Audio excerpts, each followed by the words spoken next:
भगवद गीता अध्याय संख्या 10 श्लोक संख्या 14 से लेकर 18 तक। 14वां श्लोक पढ़ता हूँ। सर्वम एतदृतं मन्ये यतः मां वदसि केशव न हि ते भगवन् व्यक्तिं विदु देवा न दानवः। हे कृष्ण, आपने मुझसे जो कुछ कहा है मैं उसे पूर्णतः सत्य मानता हूँ। हे प्रभु, ना तो देवतागण ना ही असुरगण आपके स्वरूप को समझ सकते हैं। अर्जुन ने पिछले श्लोक में कहा कि आप परम भगवान, परम धाम, परम पवित्र, परम सत्य हैं। आप नित्य, दिव्य, आदि पुरुष, अजन्मा तथा महानतम हैं। नारद, असित, देवल तथा व्यास जैसे ऋषि आपके सत्य की पुष्टि करते हैं और आप स्वयं भी मुझसे प्रकट यही कह रहे हैं। उसी को आगे कंटिन्यू कर रहे हैं। स्टेटमेंट आगे चल रही है तो तात्पर्य में लिखते हैं श्रील प्रभुपाद, यहाँ पर अर्जुन इसकी पुष्टि करता है कि श्रद्धाहीन तथा आसुरी प्रकृति वाले लोग कृष्ण को नहीं समझ पाते। जब देवतागण ही उन्हें नहीं समझ पाते तो आधुनिक जगत के तथा कथित विद्वानों का तो कहना ही क्या है। भगवत कृपा से अर्जुन समझ गया कि परम सत्य कृष्ण है। कैसे समझा? भगवान की कृपा से, और वे संपूर्ण हैं। अतः हमें अर्जुन के पथ का अनुसरण करना चाहिए। उसे भगवत गीता का प्रमाण प्राप्त था। मतलब भगवत गीता जो भगवान गाना गा रहे थे, भगवान गीत गा रहे थे, भगवान बता रहे थे, वो बिल्कुल सामने बैठ के सीरियस होके सुन रहा था। जैसा कि भगवत गीता के 4थे अध्याय में कहा गया है, भगवत गीता के समझने के लिए गुरु परंपरा का हास हो चुका था। अतः कृष्ण ने अर्जुन से उसकी पुनः स्थापना की, क्योंकि वह अर्जुन को अपना परम प्रिय सखा और भक्त समझते थे। भगवान ने कहा है 4थे अध्याय में कि इसका जो है लोप हो चुका है, ये खो चुकी है, इसीलिए मैं इसे दोबारा स्थापित करने वाला हूँ। ये बात को समझ लेना चाहिए कि भगवान कह रहे हैं वही है प्राचीन योग, परमेश्वर के साथ संबंध का विज्ञान मेरे द्वारा तुमसे कहा जा रहा है, क्योंकि तुम मेरे भक्त तथा मित्र हो। अतः तुम इस विज्ञान के दिव्य रहस्य को समझ सकते हो। इसके पहले श्लोक में कहते हैं, इस प्रकार ये विज्ञान, परम विज्ञान गुरु परंपरा द्वारा प्राप्त किया गया और राज ऋषियों ने इसी विधि से इसे समझा। किंतु कालक्रम से, विद टाइम, ये परंपरा छिन्न भिन्न हो गई। अतः ये विज्ञान यथार्थ रूप में लुप्त हो गया है। अब जो ज्ञान लुप्त हो गया है, अब समाप्त नहीं हुआ है, खो गया है, लुप्त हो गया है, तो उसको जो है अब पुनः स्थापना की जा रही है। भगवान दोबारा से बता रहे हैं। जैसा कि गीतोपनिषद की भूमिका में हमने कहा है कि भगवद गीता का ज्ञान परंपरा विधि से प्राप्त करना चाहिए। परंपरा विधि के लुप्त होने पर उसके सूत्रपात के लिए अर्जुन को चुना गया। हमें चाहिए कि अर्जुन का अनुसरण करें, जिससे कृष्ण की सारी बातें मान ली, तभी हम भगवद गीता के सार को समझ सकेंगे, तभी कृष्ण को भगवान के रूप में मान सकेंगे। कई बार मैंने बताया, पहले भगवद गीता का पहला अध्याय पढ़िए, पहला श्लोक पढ़िए, उसका परपट पढ़िए। तो प्रभुपाद क्या कहते हैं कि भगवद गीता एक बहुपठित आस्तिक विद्या है। इसे भक्त की सहायता से छानबीन कर पढ़ना चाहिए। Must read it with the help of a devotee.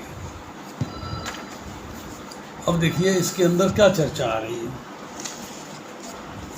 चर्चा क्या आ रही है? एक शब्द है केशव, का नाम है ब्रह्मा जी का, आ नाम है विष्णु जी का, और ईश नाम है शंकर जी का। केशव, वाह का मतलब है वपु, वपु मतलब स्वरूप। मतलब इस प्रकार ब्रह्मा, विष्णु और शंकर जिसके स्वरूप हैं। ये बड़ी स्पष्ट बात कही गई है कि विष्णु किसके स्वरूप हैं? कृष्ण के।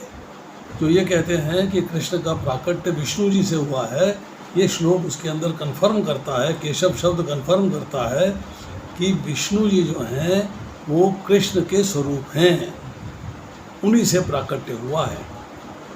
तो ब्रह्मा, विष्णु और शंकर जिसके स्वरूप हैं उसको केशव कहते हैं।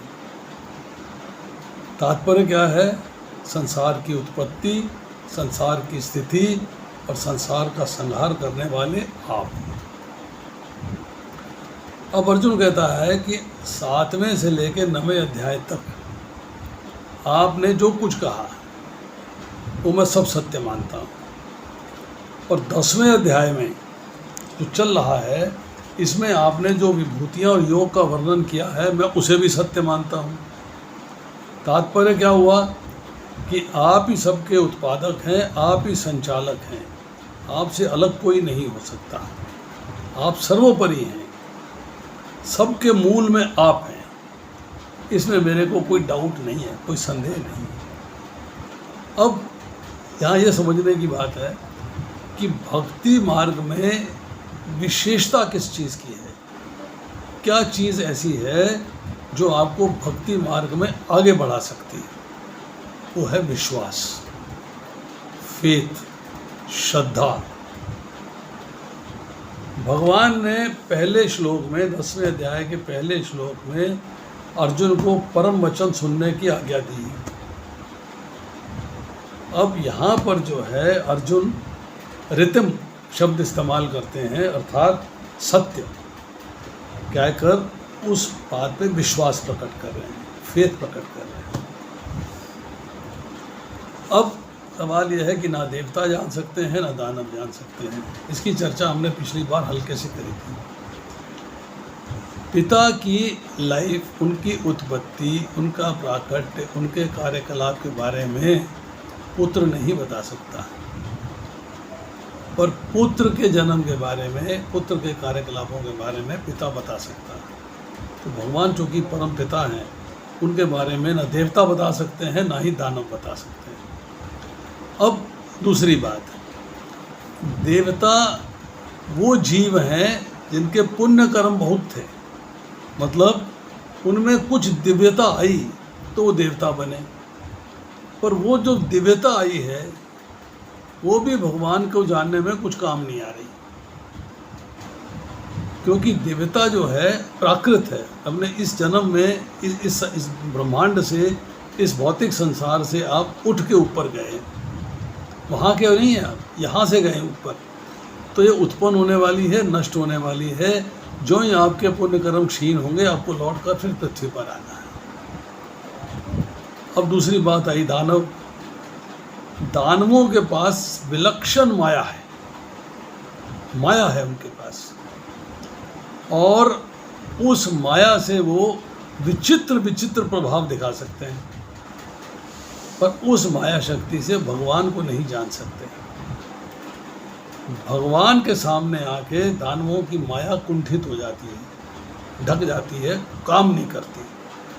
कारण क्या है कि प्रकृति और प्रकृति की जितनी शक्तियां हैं उन सब से भगवान अतीत है, भगवान अनंत हैं, भगवान असीम हैं। दानवों की शक्ति कितनी भी विलक्षण हो, परंतु है तो इसी भौतिक प्रकृति की, सीमित है, उत्पत्ति होती है उसकी विनाशी, तो इसलिए उसके द्वारा भगवान को नहीं जाना जा सकता। भगवान को कैसे जाना जा सकता है?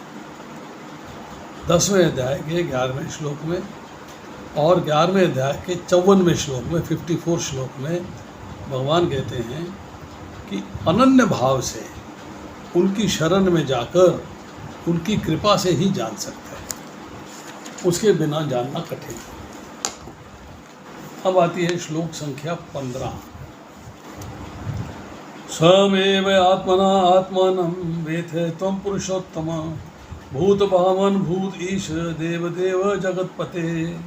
हे परम पुरुष, हे सबके उद्गम, हे समस्त प्राणियों के स्वामी, हे देवों के देव, हे ब्रह्मांड के प्रभु, निसंदेह आप एकमात्र आप ही अपने को अपनी अंतरंगा शक्ति से जानने वाले हैं।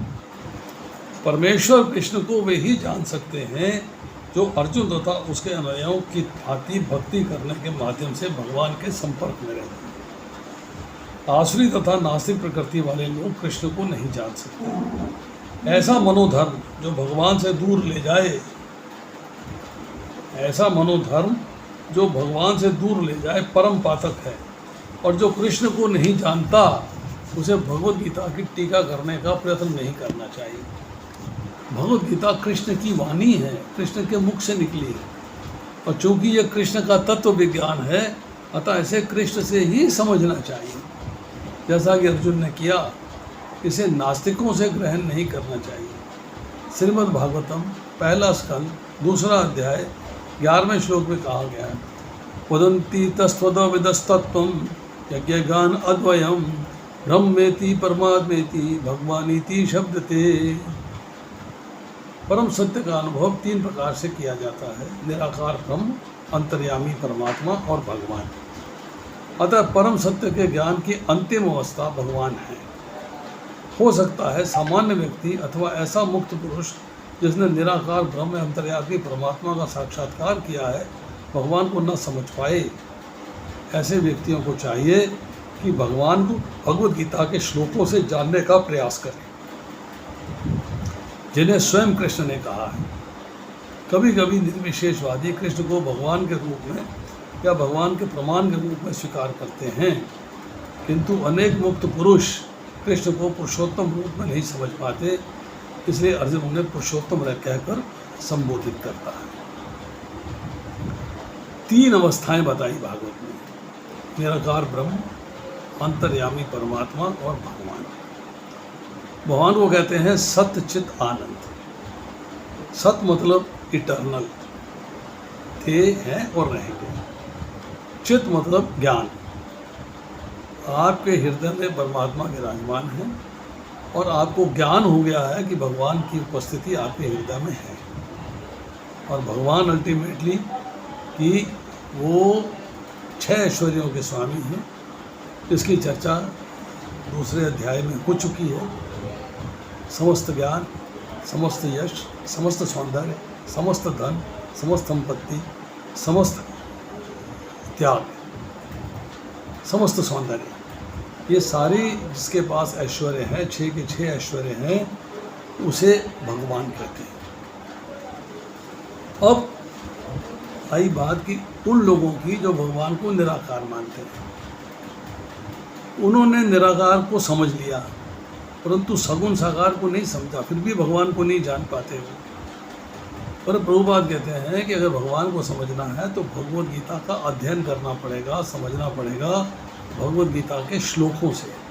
क्यों कि ये गीत है, ये जो श्लोक हैं भगवान ने स्वयं कहे हैं, तो जो भगवान कह रहे हैं उससे बड़ा प्रमाण, उससे बड़ी सबूत, उससे बड़ा एविडेंस और नहीं हो सकता। अब कहा है कि कई मुक्त पुरुष कृष्ण को पुरुषोत्तम रूप में नहीं समझ पाते। पुरुषों में उत्तम भगवान है, इतनी बात समझ गए, पर भगवान उत्तम है, पुरुषों में उत्तम है, इस बात को नहीं समझ पाते। यहाँ पे अर्जुन जो है उन्हें पुरुषोत्तम नाम से संबोधित करता है। अब इसके आगे लिखते हैं प्रभुपाद, इतने पर भी कुछ लोग ये नहीं समझ पाते कि कृष्ण समस्त जीवों के जनक है, मतलब समस्त का उद्भव उससे हुआ। हमने 8वें श्लोक में पढ़ा, अहम सर्वस्व प्रभो, मैं ही सबका उद्गम हूँ, मेरे से ही सब कुछ उद्भूत होता है। इसलिए अर्जुन उन्हें भूत भावन कह के संबोधित करता है। यदि कोई उन्हें भूत भावन के रूप में समझ लेता है तो वो उन्हें परम नियंता के रूप में नहीं जान सकता, इसलिए उन्हें यहाँ पर भूतेश या परम नियंता कहा गया है। यदि कोई भूतेश रूप में उन्हें समझ लेता है तो भी उन्हें समस्त देवताओं का उद्गम रूप नहीं जान पाता, इसलिए उन्हें देवादेव कहा गया है। सभी देवताओं का पूजनीय देव कहा गया है। यदि देवदेव रूप में भी उन्हें समझ लिया जाए तो प्रत्येक वस्तु के स्वामी के रूप में समझ नहीं पाते, इसलिए यहाँ पर भी उन्हें जगतपति कहा गया है। इस प्रकार अर्जुन की अनुभूति के आधार पर कृष्ण विषयक सत्य की स्थापना इस श्लोक में हुई है। हमें चाहिए कि कृष्ण को यथा रूप में समझने के लिए हम अर्जुन के पद चिन्हों पर चलें। जो बात इस श्लोक में समझने की है, वो अभी जो मैंने लास्ट की लाइनें पढ़ी उन्हीं को बताता हूँ। 5 संबोधन किए हैं भगवान के बारे में, 5, और पूरी भगवद गीता में एक श्लोक में एक बार में इकट्ठा 5 संबोधन कहीं नहीं हुए इस श्लोक के सिवाय। भूत भावन, भूतेश, देव देव, जगतपते, पुरुषोत्तम, ये 5 शब्द हैं जो संपूर्ण प्राणियों को अपने संकल्प मात्र से उत्पन्न कर सकते हैं। सोचा और हो गया, उसे भूत भावन कहते हैं। मतलब कृष्ण समस्त जीवों के जनक हैं, इसलिए उन्हें भूत भावन कहा गया। अब आती बात, समस्त प्राणियों और देवताओं के मालिक होने पर आप भूतेश हैं। भूत ईश, भूत मीन्स सब प्राणी, ईश मीन्स उनके स्वामी, तो परम नियंता हो गए, कंट्रोलर हो गए, सबके स्वामी हो गए। देवादेव हैं, जगत के अंदर जड़, चेतन, स्थावर और जंगम, इन सब का पालन पोषण करने वाले आप हैं, इसलिए आप जगतपति हैं। अब आती है बात कि संपूर्ण पुरुषों में आप उत्तम हैं, इसीलिए वेदों में आपको पुरुषोत्तम कहा गया है। ये ज्ञान आपको 15वें अध्याय के 18वें श्लोक में भी मिलेगा। तो जैसे मैंने बताया कि इस श्लोक में 5 संबोधन आए हैं, ये गीता के किसी दूसरी जगह पर नहीं आए। कारण क्या है? कारण है कि भगवान की ऑपुलेंसिस, भगवान की विभूतियों की और भक्तों पर कृपा करने की बात सुनकर अर्जुन के मन में विशेष भाव पैदा हो गए। उन भावों में विभोर होकर, मस्त होकर, एंजॉय करते हुए अर्जुन जो है भगवान के लिए 5 संबोधन एक साथ करते हैं। भगवान अपने आप को अपने आप से जानते हैं, ना देवता जान सकते हैं, ना दानव जान सकते हैं, मनुष्यों की तो बात ही क्या है। और अर्जुन कह रहा है कि आपको जानने में इस भौतिक प्रकृति में कोई भी साधन ऐसा नहीं है जिससे आप जाने जा सकें। आपको जानने में सिर्फ आपकी कृपा की आवश्यकता है। आपकी कृपा होगी तो आपको जान पाएंगे, अगर आपकी कृपा नहीं होगी तो हम आपको नहीं जान पाएंगे। इसके बाद आती है श्लोक संख्या 16। वक्तुम अर्हसि अशेषेण दिव्या ही आत्मविभूतयः याभिः विभूतिः लोकान् इमान् त्वं व्याप्य तिष्ठसि। कृपा करके विस्तार पूर्वक मुझे उन दैवी ऐश्वर्यों को बताएं जिनके द्वारा आप समस्त लोकों में व्याप्त हैं। बड़ा यूनिक क्वेश्चन है। नंबर 1, डिटेल्स मांगे हैं, डिटेल्स विस्तार पूर्वक। किसके बारे में? कि आपकी जो ऑपुलेंसेस है, आपकी जो दिव्यता है, आपकी जो दिव्य विभूतियाँ हैं, आपकी जो दिव्य शक्तियाँ हैं, जिसके द्वारा आप सारे लोगों में प्रेजेंट हैं, ओमनी प्रेजेंट हैं। तात्पर्य में लिखते हैं शिल प्रभुपाद, इस श्लोक से ऐसा लगता है कि अर्जुन भगवान संबंधी अपने ज्ञान से पहले से संतुष्ट है, इज सेटिस्फाइड। कृष्ण कृपा से अर्जुन को अपने अनुभव, बुद्धि तथा ज्ञान के अतिरिक्त मनुष्य को इन साधनों से भी जो कुछ प्राप्त हो सकता है वह सब प्राप्त है, तथा उसने कृष्ण को भगवान के रूप में समझ रखा है। He understands Krishna is supreme personality of godhead. उसे किसी प्रकार का डाउट या संशय नहीं, तो भी वह कृष्ण से अपनी सर्वव्यापकता की व्याख्या करने के लिए अनुरोध करता है। डाउट नहीं है, पर हम लोगों के लिए कर रहा है। अब आप डिटेल्स में बताइए, डिटेल्स में बताइए। मेरे को तो उपलब्ध हो गया, मेरे को तो ज्ञान प्राप्त हो गया, पर ये डिटेल्स मैं समाज के लिए पूछ रहा हूँ, मनुष्यों के लिए पूछ रहा हूँ। जैसे मैंने आपको कल परसों एक कथा सुनाई थी भागवतन के अंदर, पुंडरीक की कथा। पंडरीनाथ, पंढरपुर के अंदर भगवान कृष्ण का जो रोल है वो दिंडीवन में रुक्मिणी जी जो रूठी हुई गई हैं उनको मनाने के लिए गए। तो उनको ध्यान आता है कि भगवान यहाँ पर मेरा एक भक्त है पुंडरीक, उससे मिलता चलूँ, उसको दर्शन देता चलूँ। तो पुंडरीक के घर में झोंपड़ी में जाते हैं तो देखते क्या है कि पुंडरीक बैठा हुआ है, एक जगह पे पिता का सर है, एक जगह पे माता का सर है, और उनकी सेवा कर रहा है, उनको दबा रहा है। भगवान दरवाजे पे जाके खड़े हो गए और दोनों हाथ ऐसे रख लिए साइड में, ऐसे रखे हैं साइड में दोनों हाथ। अब पुंडरीक देखता है तो एक ईंट फेंक देता है, इस पे खड़े हो जाइए। भगवान के माता पिता को छोड़ के भगवान के पास नहीं जाता, बोले इस पे खड़े हो जाइए।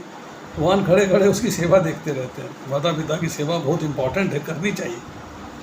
अब जब सेवा हो जाती है तो पुंडरीक भगवान के पास जाता है, दंडवत करता है। तो भगवान कहते हैं तेरी सेवा से बहुत प्रसन्न हुआ, वरदान मांगो, क्या मांगते हो। तो पुंडरीक कहता है कि मैं आपसे एक ही चीज़ चाहता हूँ कि जिस तरह से आपने आज मुझे दर्शन दिए हैं उसी प्रकार आप आने वाले कल में समस्त संसार को दर्शन दीजिए। यही बात नारद जी ने जगन्नाथ जी के बारे में कही, कृष्ण के बारे में, कृष्ण बलराम सुभद्रा के बारे में, कि जब आप जिस रूप में मुझे दर्शन दे रहे हो इसी रूप में समस्त संसार को अपने दर्शन दीजिए। तो यहाँ पर जो है कृष्ण से अपनी सर्वव्यापकता की व्याख्या करने का अनुरोध करता है। तो यहाँ लिखते हैं प्रभुपाद, उसे किसी प्रकार का संशय नहीं है, बट ही वॉन्ट्स कि जो आपकी ऑपुलेंसेस हैं, जो आपकी विभूतियाँ हैं, जो आपकी सर्वव्यापकता है, ओमनी प्रेजेंस है, उसके बारे में जो है आप बताइए, सो दैट समाज, संसार इसके बारे में जान सके। सामान्य जन तथा विशेष रूप से निर्विशेषवादी भगवान की सर्वव्यापकता के विषय में चिंतित रहते हैं। वो समझते हैं भगवान निराकार हैं तो सर्वव्यापक कैसे होंगे, सब जगह कैसे उपस्थित होंगे। अतः अर्जुन श्री कृष्ण से पूछता है कि वे अपनी विभिन्न शक्तियों के द्वारा किस प्रकार सर्वव्यापी रूप में विद्यमान रहते हैं। आपकी जो शक्तियाँ हैं समस्त जगह, सारे संसार भर में हैं, सारे भौतिक सृष्टि में हैं, वहाँ पर कैसे हैं, कैसे प्रेजेंट है आप वहाँ पर, उसके बारे में बताइए। आगे लिखते हैं प्रभुपाद, जो मैंने आपको बात बताई कि हमें ये जानना चाहिए कि अर्जुन सामान्य लोगों के हित के लिए सवाल कर रहा है। He is asking for ordinary people.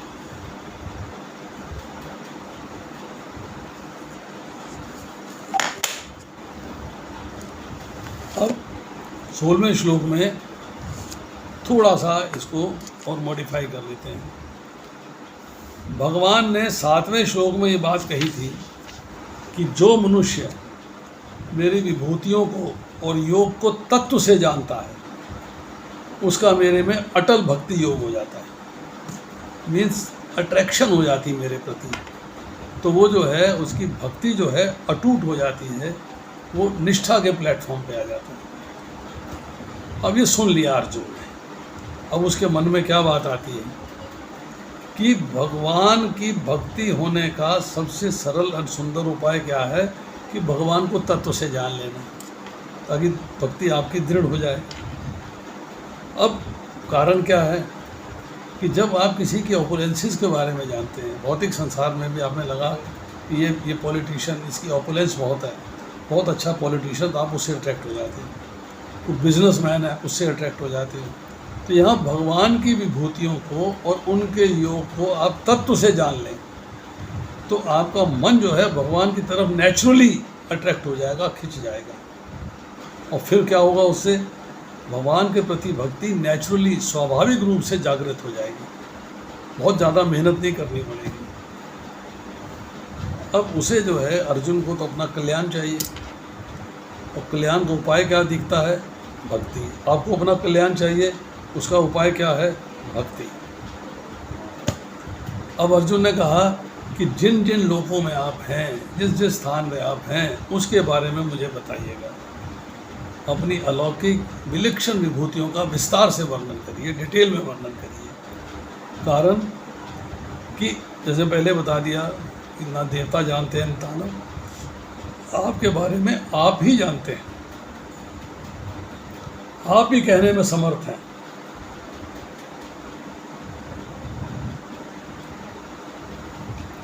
आपके सिवाय आपकी ऑपुलेंसिस को और कोई नहीं बता सकता।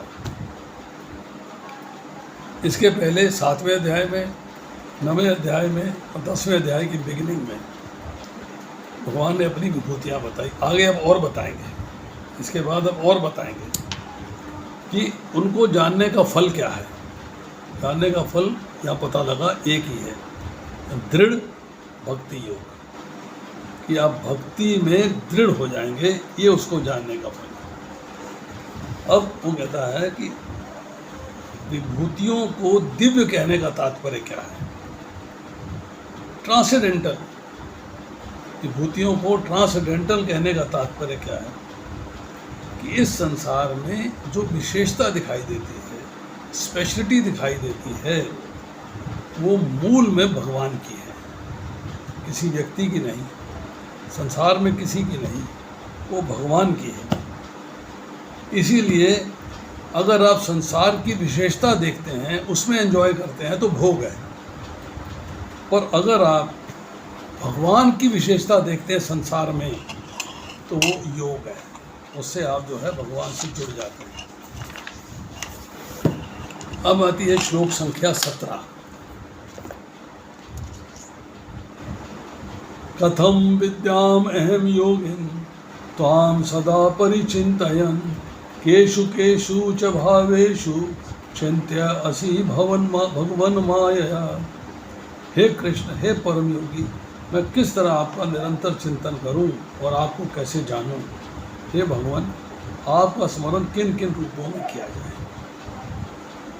अब यहाँ जो है भगवान ने कहा कि विशेषता संसार में जो देखो उसको मुझे समझो।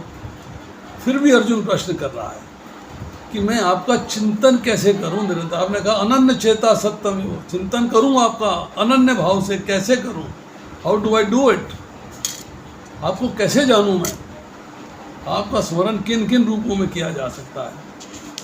तो इसके तात्पर्य में श्रील प्रभुपाद लिखते हैं, जैसा कि पिछले अध्याय में कहा जा चुका है कि भगवान अपनी योग माया से आच्छादित रहते हैं, केवल शरणागत भक्तजन ही उन्हें देख सकते हैं। अतएव अर्जुन को विश्वास हो चुका है कि उसके मित्र कृष्ण भगवान है। एक्सेप्टेंस हो गई, समझ में आ गई बात, किंतु वह उस सामान्य विधि को जानना चाहता है जिसके द्वारा सर्वसाधारण लोग भी उन्हें सर्वव्यापी रूप से समझ सकें। एक ऑर्डिनरी पर्सन भी भगवान को समझ सके, वो तरीका बताइए। असुरों तथा नास्तिकों सहित सामान्य जन कृष्ण को नहीं जान पाते, चर्चा हम कर चुके हैं, क्योंकि भगवान अपनी योग माया शक्ति से आच्छादित रहते हैं। दूसरी बात यह है, ये प्रश्न जन सामान्य के लाभ हेतु पूछे जा रहे हैं, हम लोगों के लिए पूछे जा रहे हैं, आने वाले समाज के लोगों के लिए पूछे जा रहे हैं। उच्च कोटि का भक्त केवल अपने ही ज्ञान के प्रति चिंतित नहीं रहता, अपितु सारी मानव जाति के ज्ञान के लिए भी चिंतित रहता है। वो चाहता है कि जो ज्ञान उसे प्राप्त हो गया है उस ज्ञान का प्रसार हो और ज्ञान दूसरों को भी उपलब्ध हो जाए।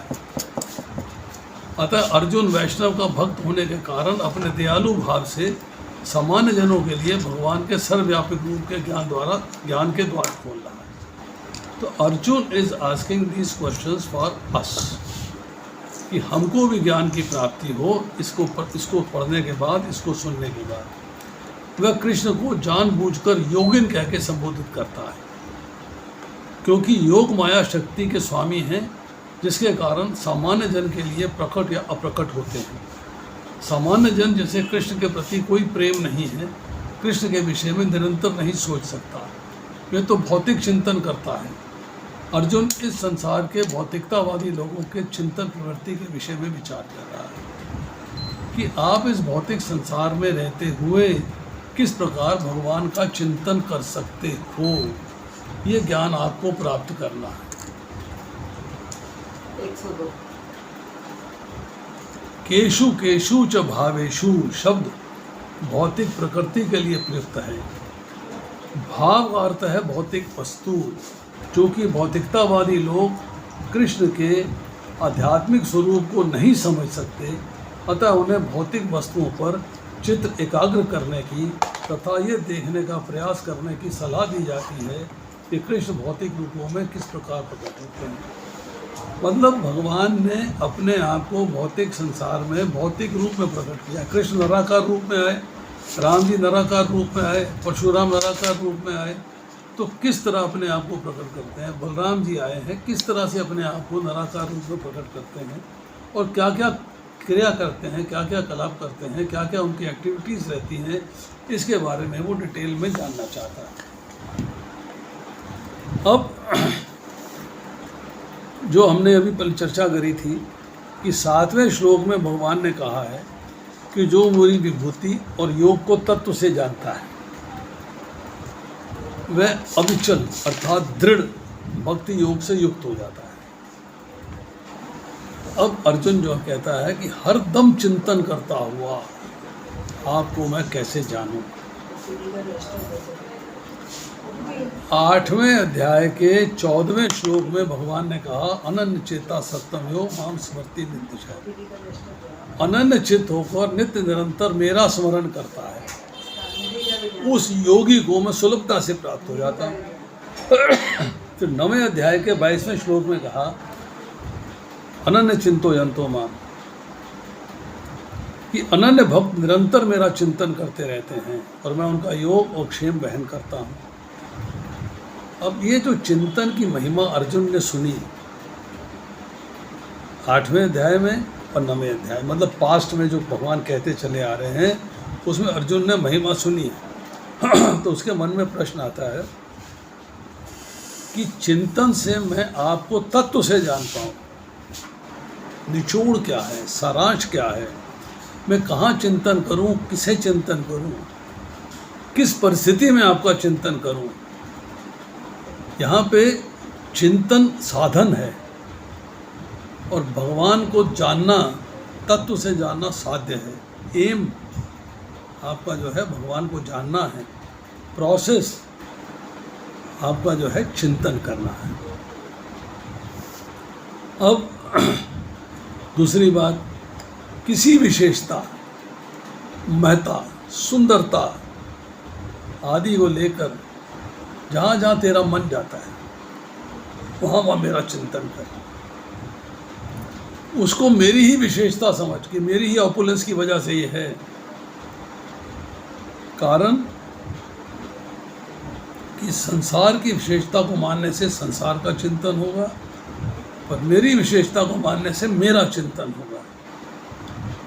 जब तू संसार का चिंतन छोड़ देगा और मेरा चिंतन करेगा तो मुझे प्राप्त कर लेगा।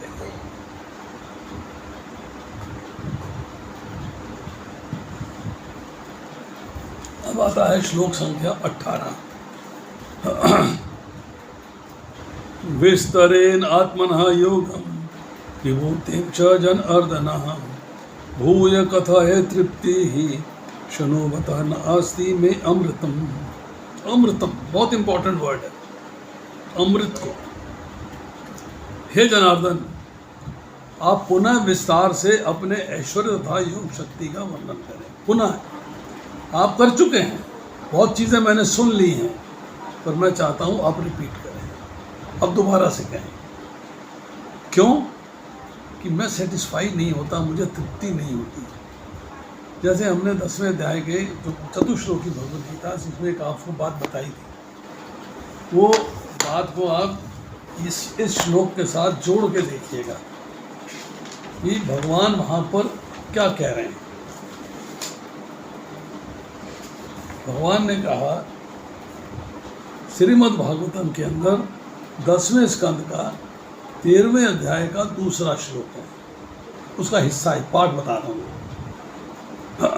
जैसे लंपट पुरुष को स्त्रियों की चर्चा करने में हर बार नयापन लगता है, उसी तरह भगवान को भी भक्त की चर्चा करने में हर क्षण नयापन लगता है, उसका मन तृप्त नहीं होता। भगवान की चर्चा करने से, भगवान के बारे में बात करने से, भगवान के बारे में सुनने से उसका भी तृप्ति नहीं होती। इसका मैं कॉमन कई बार एग्जाम्पल देता हूँ। हम लोग बचपन से रामलीला देखा करते थे, हर साल देखते थे। एक बार देख ली बात खत्म हो गई? नहीं, हर बार, हर साल देखा करते थे। अभी भी आती है तो देखते हैं, अभी कृष्ण लीला आती है तो देखते हैं, भगवद गीता बार बार पढ़ते हैं, बार बार पढ़ते हैं, बार बार पढ़ते हैं। क्यों?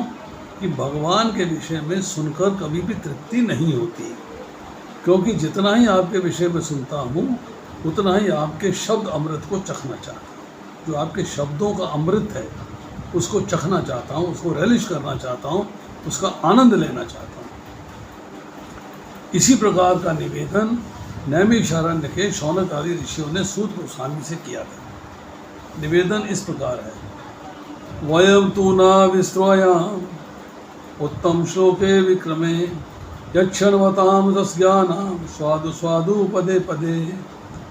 उत्तम स्तुतियों द्वारा प्रशंसित कृष्ण की दिव्य लीलाओं का निरंतर श्रवण करते हुए कभी तृप्ति नहीं होती, किंतु जिन्होंने कृष्ण से अपना दिव्य संबंध स्थापित कर लिया है वे पद पद पर भगवान की लीलाओं के वर्णन का आनंद लेते रहते हैं। श्रीमद् भागवतम पहला स्कंद पहला अध्याय 19वां श्लोक। अतः अर्जुन कृष्ण के विषय में और विशेष रूप से उनके सर्वव्यापी विषय के रूप में सुनना चाहता है। जहाँ तक अमृतम की बात है, कृष्ण संबंधी कोई भी आख्यान अमृत तुल्य है और इस अमृत की अनुभूति व्यवहार से ही की जा सकती है। आधुनिक कहानियाँ, कथाएं तथा इतिहास कृष्ण की दिव्य लीलाओं से इसलिए भिन्न हैं क्योंकि इन संसारी कहानियों के सुनने से मन भर जाता है, किंतु कृष्ण के विषय में सुनने से कभी थकान नहीं आती। यही कारण है कि सारे विश्व का इतिहास भगवान के अवतारों की लीलाओं के संदर्भों से पटा भरा है। हमारे पुराण विगत युगों का इतिहास है, अतः भगवान के विविध अवतारों की लीलाओं का वर्णन है। इस प्रकार बारंबार पढ़ने पर भी विषय वस्तु में निरंतरता और नित्य नवीनता बनी रहती है। अब आती है चर्चा कि भगवान, जैसे हमने पहले कहा है कि भगवान 7वें अध्याय में और 9वें अध्याय में ज्ञान के विषय के बारे में बहुत कुछ बता चुके हैं, बहुत बता दिया उन्होंने, कह दिया, तो तृप्ति नहीं हुई। कहने वाले की भी तृप्ति नहीं हुई, भगवान की भी तृप्ति नहीं हुई, बता दिया, और सुनने वाले की कैसे हो जाएगी आप सोचिए। तो भगवान जो है 10वें अध्याय में बिना अर्जुन के प्रश्न किए कंटिन्यू करते चले जाते हैं। अब 10वें अध्याय के बिगिनिंग में अर्जुन ने प्रश्न नहीं किया, भगवान कंटिन्यू करते चलते, अपने ओर से कहना शुरू कर दिया, अब तो मेरे परम वचन को सुन। कह चुके हैं, 7वें अध्याय में कह चुके हैं, 9वें अध्याय में कह चुके हैं, पर अब 10वें अध्याय में कह रहे हैं अब तू मेरे परम वचन को सुन। अब जब इतनी बात अर्जुन ने सुन ली तो भगवान की कृपा और महत्व की तरफ अर्जुन की दृष्टि स्पेशल गई। ये क्या कह रहे हैं, व्हाट इज ही सेइंग, ये क्या चर्चा कर रहे हैं, क्या बात कर रहे हैं। तो फिर जो है जब उसको बात समझ में आई कि भगवान का पर्पस क्या है दोबारा बताने का, तो कहता है कि आप प्रार्थना करता है फिर से सुनाइए, तृप्ति नहीं हुई है, मन नहीं भरा है आपकी बात सुन के।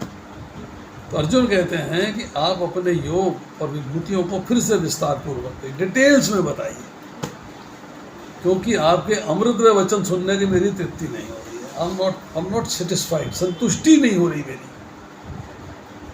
क्या मन करता है कि बार बार सुनता चले, एक बार नहीं बार बार सुनता चले।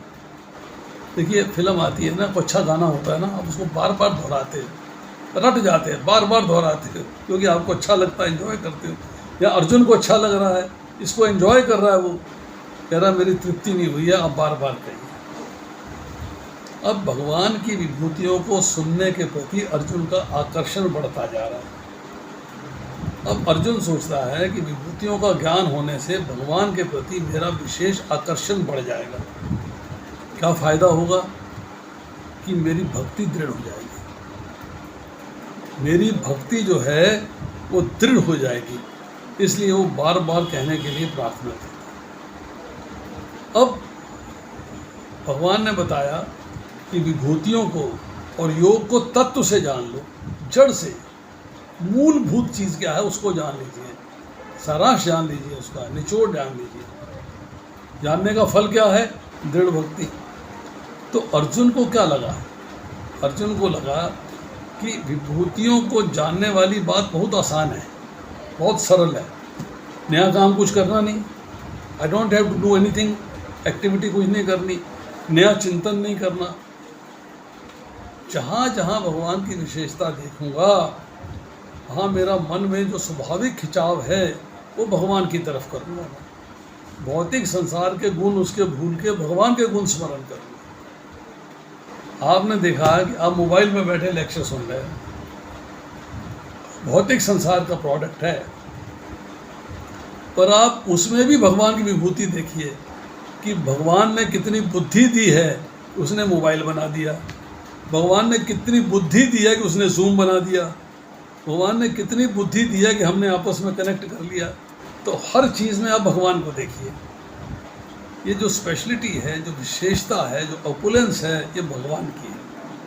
तो इससे क्या होगा कि आपकी जो एक्टिविटीज़ हैं, मन की थिंकिंग है, मन के थॉट्स हैं, मन के विचार हैं, मन की वृत्तियाँ हैं, उसका प्रवाह, उसकी मूवमेंट संसार की तरफ ना होकर भगवान की तरफ हो जाएगी। तो आपकी भक्ति दिन ब दिन दृढ़ होती चली जाएगी, पक्की होती चली जाएगी और सुगमता से कल्याण हो जाएगा। कितनी सीधी, सरल और सुंदर बात है। तो इसलिए जो है अर्जुन विभूतियों को बार बार कहने के लिए प्रार्थना करता है।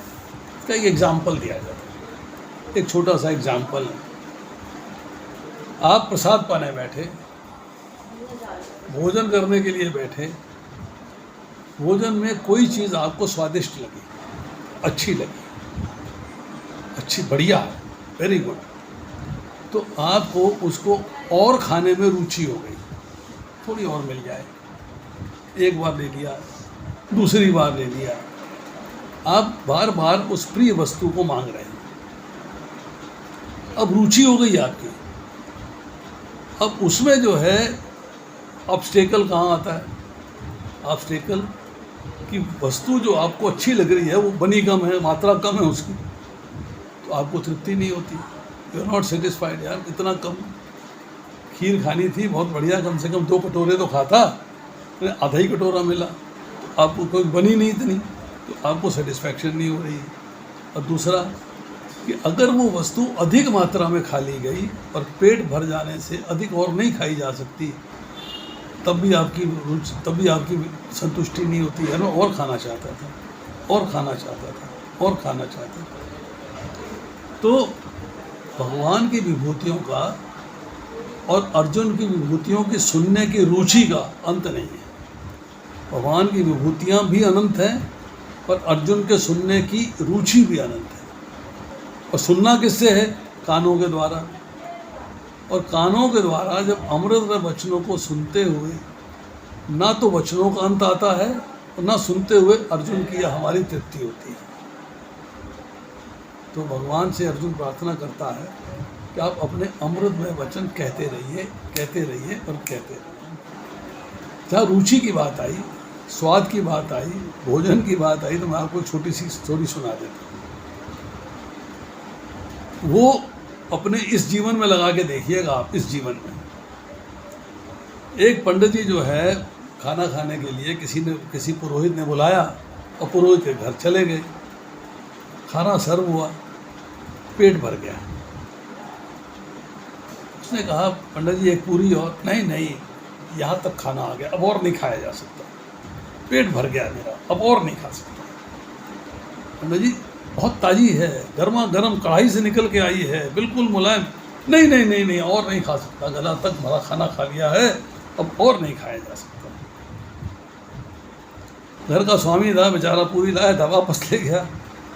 थोड़ी देर में रसगुल्ले लेके आ गया। तो उसने पंडित जी से पूछ लिया, खाया तो जाएगा नहीं इनसे क्योंकि ऊपर तक पेट भरा हुआ है, तो पूछ लेता हूँ मैं। तो पंडित जी को उसने जो है, पंडित जी रसगुल्ला है, हाँ दीजिए। 1 खा लिया, 2 खा लिए, 3 खा लिए, 4 खा लिए, 5 खा लिए, 6 खा। वो स्वामी कहता है आपके पेट में तो एक पूरी खाने की जगह नहीं थी और आप 10 रसगुल्ले खा गए। कहाँ गए?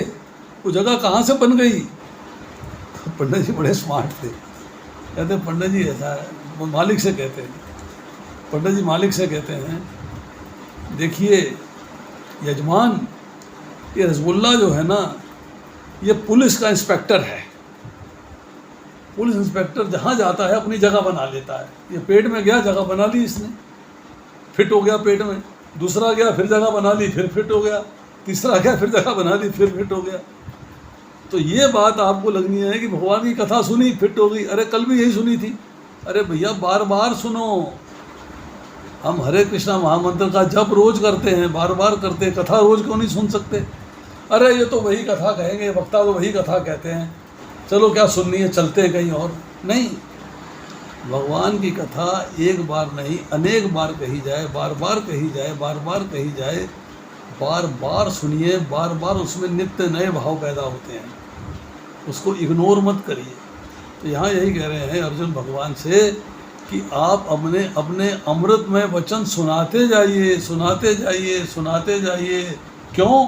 कि मेरी तृप्ति नहीं हो रही है। I am not satisfied at all.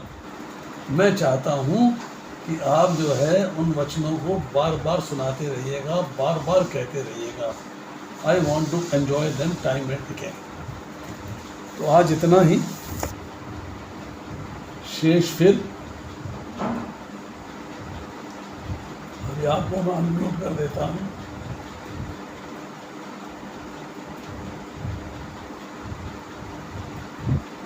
हरे कृष्ण प्रभु जी, दंडवत प्रणाम। यस माता जी बोलिए। प्रभु जी 15 श्लोक में आपने बोला कि भगवान को 5 नामों से उन्होंने संबोधित किया है अर्जुन ने। एक है भूत भावत। प्रभु जी दोबारा से प्लीज बता दें।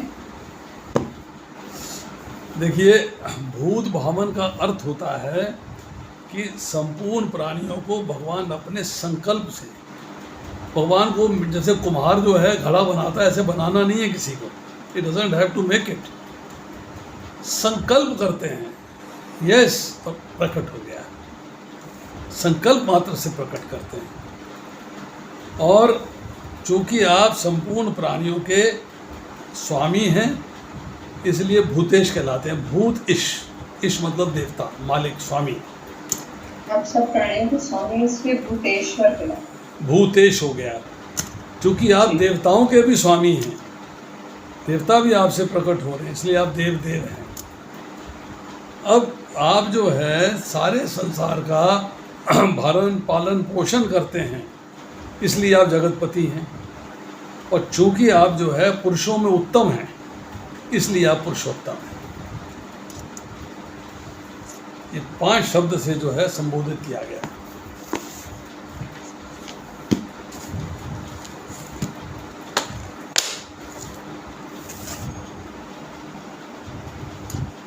प्रभु जी नमस्ते। यस माता जी बोलिए।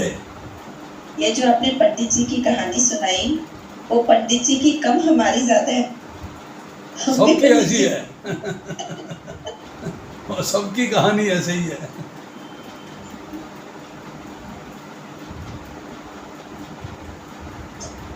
नाइस लेक्चर प्रभु जी। लोग जो है जब किसी पार्टी में जाते हैं ना, तो आप याद रखिएगा, डिनर है, कोई मतलब शादी है, ब्याह है, कोई फंक्शन है,